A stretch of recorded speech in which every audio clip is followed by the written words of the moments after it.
So this is Mr. Nat, you introduce it. So when MTV came out, do you remember the first song you heard?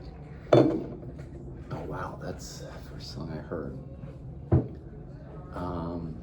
No, I don't remember the first song I heard. Okay. I mean, I can remember what kinds of songs were playing at that time, but I don't remember the first one off the top of my head. So when like all the songs were coming out, was there like a specific genre that they were only playing, or was it like all types of music?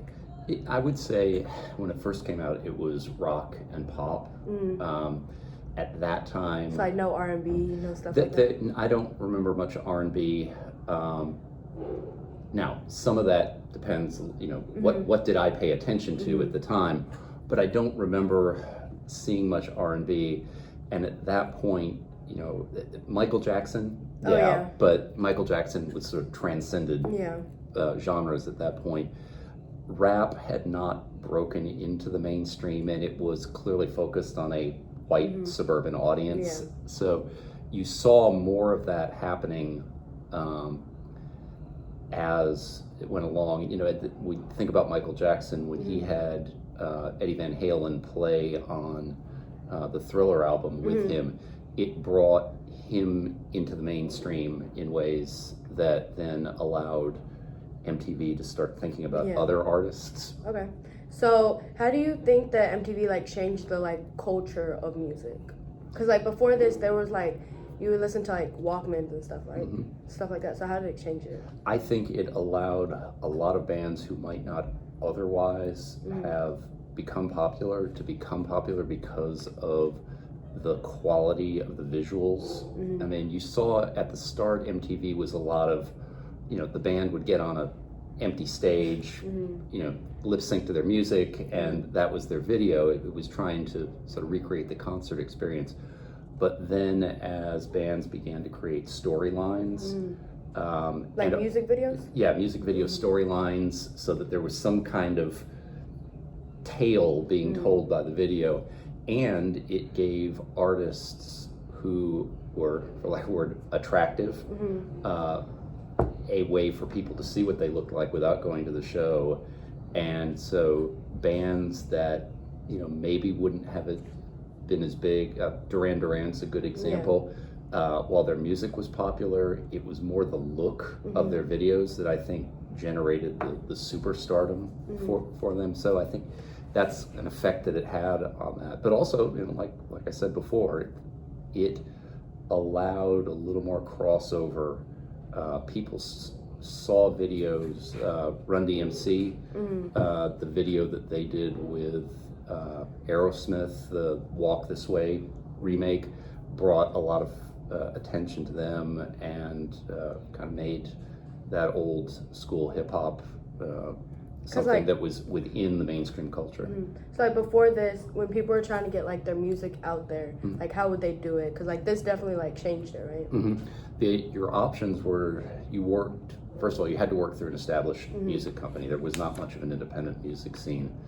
And so that company had to push the artists that they selected on radio stations. This was the time period too when college radio began to look for artists who maybe weren't getting that airplay, but you were very dependent on the radio stations themselves to make those choices. MTV created another venue, and they didn't necessarily choose the same artists because they were looking less for what music was good than what was visually expressive, and that brought different types of artists an opportunity to get into music. Okay. So was there like any controversy about like the whole like idea of MTV? Because like it was like music videos, and like it was like allowing everyone to see different kinds of music, right? So like was there like anyone who didn't like how did everyone react to it? I think there was, I don't remember, oh my gosh, my kids are looking at these artists. That was not so much an issue. It was more, oh my gosh, my kids are sitting there staring at the TV, watching music instead So this was of like listening before TV was like a normalized thing. No, TV was normal at that point, but cable TV wasn't. And so again, this is where MTV was a cable channel. It focused on suburban markets where cable TV was available. And I think a lot of parents were just kind of dismayed that their kids were sitting down in front of the TV watching music, and they couldn't understand it because for them, music was an auditory sensation, and they just didn't get these videos at all. The controversy, I think, more when MTV started other types of programming, like the remote control game, I don't remember what it was, but they had one of these reality show, people living in a house kind of thing. And I think that's when there was a little bit more controversy about, is this supposed to be a music channel? Are we kind of focusing kids on things that they don't need to see? So you say like it shocked the world, but like it shocked like the day to day, but not like in a bad way, more just like people were actually watching music instead of just listening to it? Yeah, I think that was the feel. And that you can do lots of other things when you're listening to music, but when you watch videos, your focus is entirely on that video. And do you remember what your favorite genre was whenever it came out? Yeah, I was a rock and roll guy. And, that's another thing. And, I go back to Duran Duran. Simon Le Bon, the lead singer of Duran Duran, said, thank God there wasn't a video to Stairway to Heaven, because in the early 80s, as a reaction to disco, stations went heavy on classic rock, and there wasn't an opportunity for some of the newer artists to break through.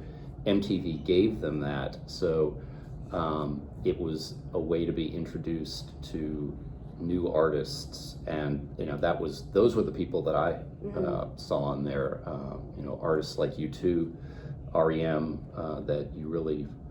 I was fortunate. I lived in Boston at the time. We had a very progressive radio station, but a lot of people didn't, and so this was the only way that they saw some of these newer artists, especially artists coming out of the new wave scene in England, the punk scene. They didn't really have airplay options in most markets. Okay. So thank you for the interview. That's it for today, guys.